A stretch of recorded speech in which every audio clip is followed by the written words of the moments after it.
Well, that's crushing. You know, to not be able to find a way again to you know, come out on top is difficult. And those guys in that locker room, obviously, they fought their butts off. They did everything we asked them to do. You know, they played, you know, the way we wanted them to play and we expected them to play. We just right now haven't found a way to be able to finish. The games that have come down to the fourth quarter, the games that have come down to, you know, the most critical times, the deep waters, we still have yet to get over the hump and find a way to pull it out and to continue to, you know, do what we need to do. And so it's tough. You know, it's an emotional shot that we've got to be able to get over, and we got to be able to get over fast because, you know, we got 2 weeks of the season left, and there's 2 really big weeks of the season. And we knew this was going to be like an NFL schedule that was going to be shot after shot after shot. And what that means is you got to have the maturity, you got to have the discipline, you got to have the depth as well to be able to take some of these shots and keep moving forward. And we're going to be challenged big time now for where we are, just emotionally and physically. But that's how we'll find out what this program, you know, is all made of and where we're headed. And, you know, that doesn't always sound well to the seniors, you know, but we got to finish this thing for them. And we got to find a way to be able to do that. And that's what we got to hang our hat on. Luke, obviously, Oregon comes in with a very high-powered offense. You keep them to 16 points. What were you guys able to do defensively to slow them down for? We did. They did a really good job. They did a great job at tackling. They did a great job at eliminating the big plays, and give the guys credit. I think we mixed it up enough on Dylan Gabriel that he wasn't ever really comfortable. I thought that was one of the better games where we created some edge pressure.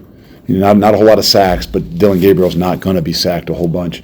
But I thought that the guys on the edge did a really good job at creating pressure and keeping Dylan Gabriel, you know, off balance a bit.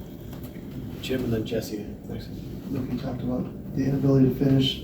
I'm sure a lot of that comes down to execution, but do you think there's a lack of belief? Does the team need to get over the hump mentally to see it? No, it comes down to making some plays. And there was not a doubt in the eyes in that locker room, and I do mean that. Like sometimes you say those things, and you know, but there wasn't a doubt. And we get the last stop again on a fake field goal, and I still didn't. There was not a doubt that I could see in the eyes of anybody, and that's, you know, that makes me feel good. It doesn't make me feel good that we weren't able to put ourselves in a position to try and finish it or to finish it, but I do believe that where it's not always seen and it's not always felt, there's something that's building and there's something that's coming that just unfortunately hasn't been able to rear its head in games like this. And you know, that put that on me. Your left. Oregon obviously has a very talented defense, but what do you have to do to get better or more consistent quarterback play this season? Well, I mean, you just said it. It's more consistent, and you know, it's easy to look at the quarterback play, and you know, obviously that's the most scrutinized position on any team.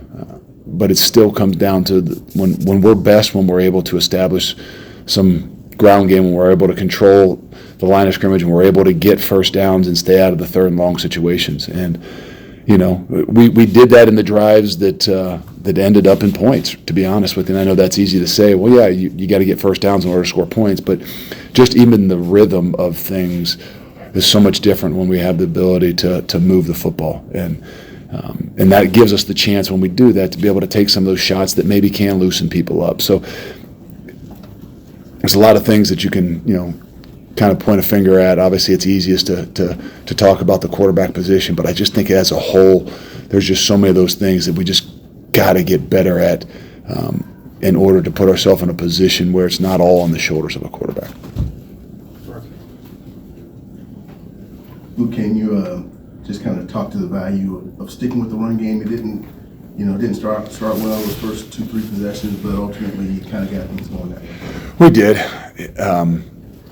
We knew we had to try to do that. We knew we had to try to control the football a bit. We had challenged ourselves to be able to pound it a little bit more, and obviously the first 3 drives were not that good, but sometimes those are the things that you have to do maybe just to be able to take a toll and make some adjustments. And I thought we did a pretty decent job of that. It's just the consistency is just not quite there. And I think that's where we've got to really find a way, to be able to be more consistent in those things. And from the get-go, we didn't start off, like you said, as well as we'd like to, even we got the ball first.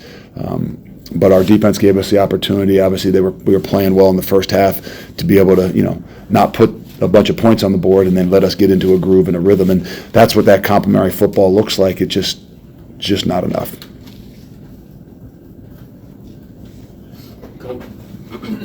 But when you have a defensive performance like that, I'm sure that side of the ball feels like they did enough. It's like, how tough is that as a coach to go in the locker room? Nobody feels like they did enough. Your job as a defense is to outplay the other team's defense. And it's pretty simple. You can feel good about, okay, our plan was what we wanted it to be, and our plan was, was working. But when it comes down to it, we got to outplay the other team's defense, and whatever that means.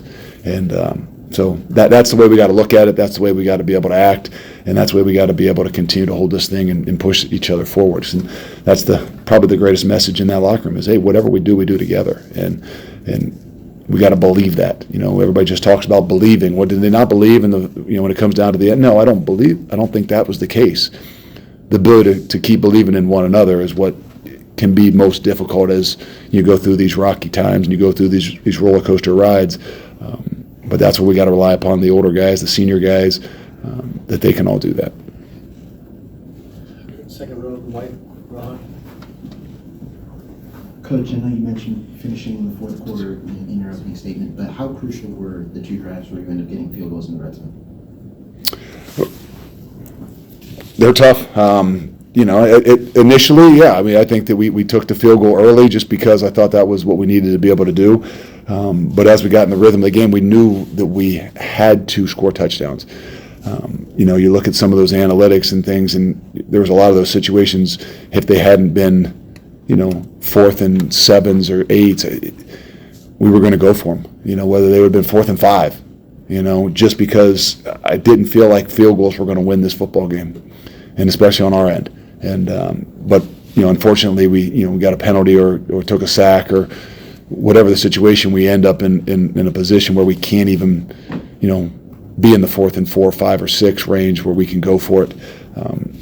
So we had to take those field goals. But we know darn well that you're not going to knock out the number 1 team in the country kicking field goals.